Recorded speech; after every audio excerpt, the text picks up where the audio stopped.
Yo, what's going on, guys? Egal back again with another video. Hope everyone is doing well. Today is Monday, May 19th. The transfer window has not opened yet, but there is a lot going on right now on social media around Arsenal. So we got to talk about it. Before we go any further, please do hit that like button. Please do hit that subscribe button. And let's get into it, ladies and gentlemen, as we got to talk about Jurriën Timber. There has been a big update with Jurriën Timber. The update with Jurriën Timber is that Jurriën Timber is unfortunately injured.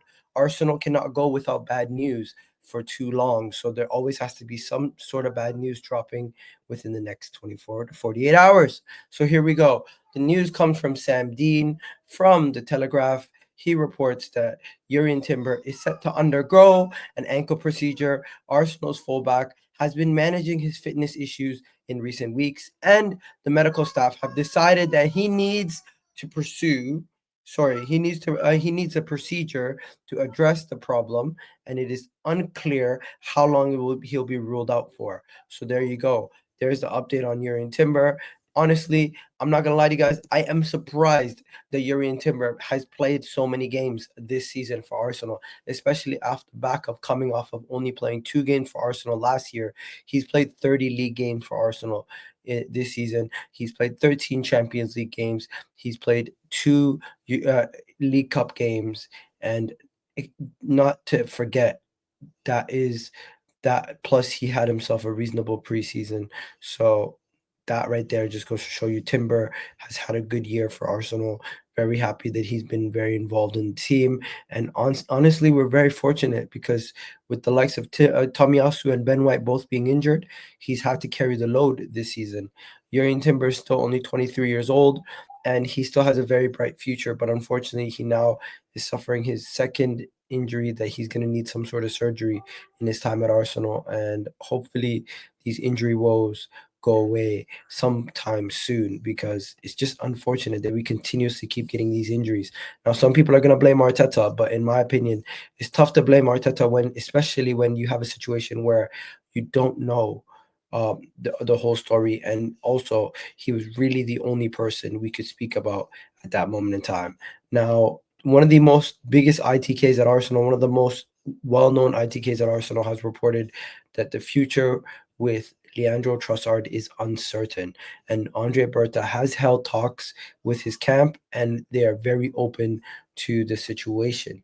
Now, Leandro Trossard yesterday had a fantastic game, to say the least. Leandro Trossard yesterday was one of the better players on the pitch, but of course, his family, I think his wife tweeted this, and everyone's now saying that this looks like and sounds like a goodbye message. Leandro Trossard's wife, our hearts are red. Thank you for all the support this season. That is pretty much like the basic report right there. That's the most basic.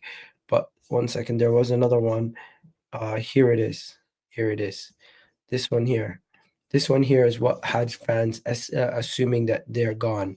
Grateful for all the beautiful moments. You are beautiful inside out.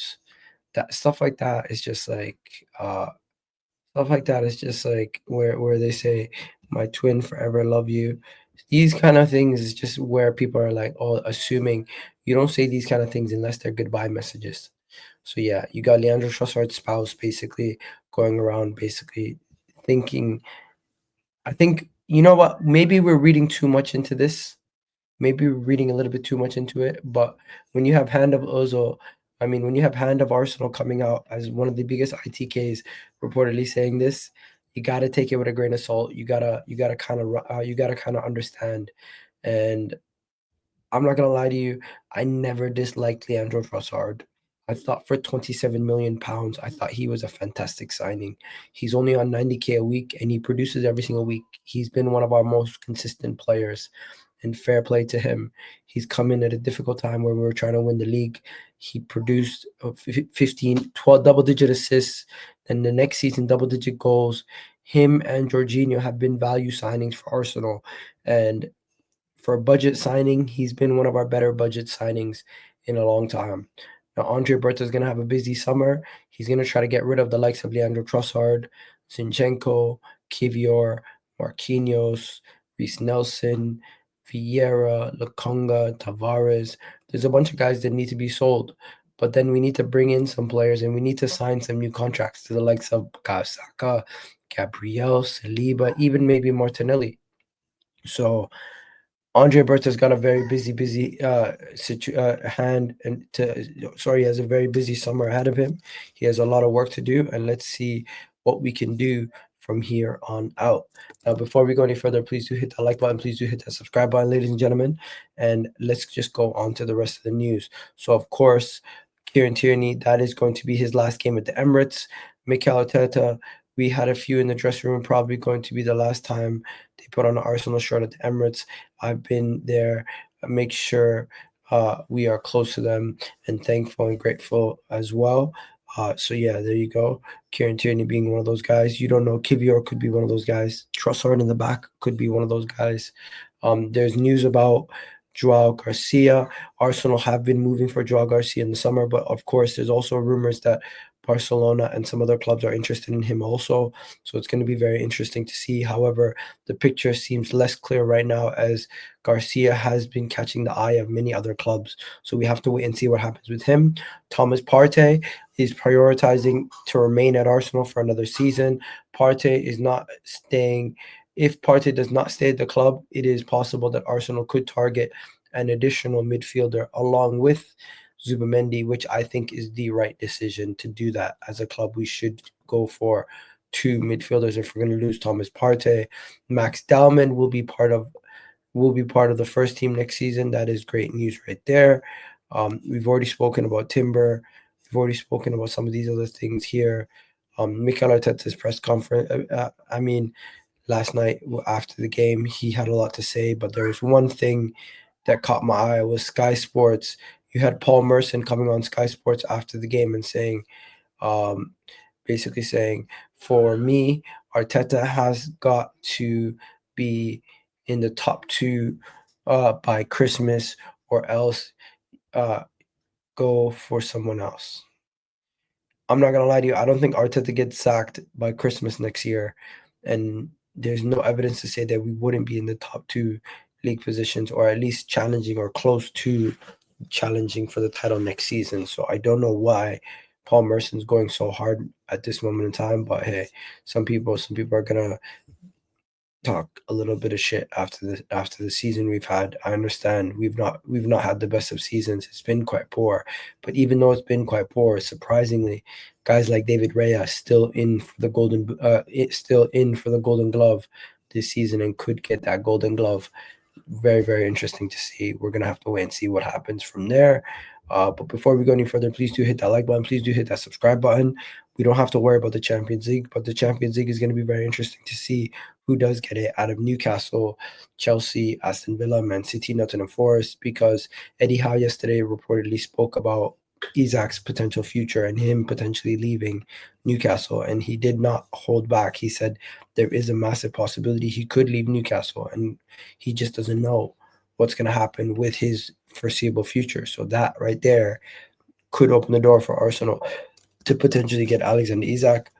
Now, do I believe that will happen? I personally don't think he will leave Newcastle, but we'll have to wait and see, to be fair. There's also some news about Joan Garcia again, right here. Garcia's entourage has recently been in contact with Man City contacted by Man City and Barcelona, returning to sweepstake with Deco using Garcia's agent on Andy. Andy bought a close relationship with the Barcelona board, and in his advance, and had to his advantage. Yeah, so there you go. Garcia could end up having his head turned from the likes of Man City and Barcelona, who both might need keepers this summer. So that's going to be a very interesting situation to see what happens there. We've already spoke about Partey. We've already spoke about everything else. We know Andre Berta's got a busy summer ahead of him. We know what we need to do. Zubimendi is going to be coming in the next few days. In the next few weeks. Once the window's open, he's going to be joining. We've seen today Liverpool pretty much agreed to transfer also. for Kirkes from Bournemouth. So people are working fast. People are working fast. Let me just show you.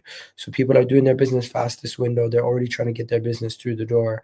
As you can see there, Liverpool are moving quick this transfer window. Arsenal have to sort out. Arsenal have to sort out what do you call it, an agreement, as Arteta apparently does not agree with Andre Berta over Sesko versus Gyökeres. Personally, they're both quality players, but I would prefer to get Victor Gyökeres. I just think he's the better all-around player at this moment in time, and that's what we need. And this right here really annoyed me, but I think I'm gonna do a whole nother video on this. Actually, I'm just gonna. He spent $1 billion in one season. in the summer. He's actually spent 700 700 million. million to 800 million he spent. No, is that a lot over 6 That's years? a lot of money over 6 He years. spent $1 billion in one season. Listen, Break it down. That's 34 players, but 28 purchases, the rest on loan, yes, over 6 seasons. Yes. It's actually not that much when you break it down like I that. know that when you talk about us spending 1 billion, yes, we're in a transition period. We have managers. Oh, so Chelsea's in a transitional period, but Arsenal, we've spent 600 million. Honestly, the agendas.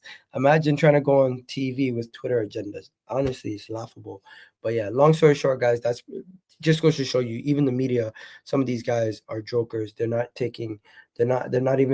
longer even being professional pundits. They're just taking quotes from Twitter, trying to turn it into headlines or argument points on TV. And I don't know what Mikel was trying to do, but he was literally trying to banter Arsenal for spending 600 million over 6 years when Chelsea have spent £1 billion over 2 years, and that lady absolutely cooked him.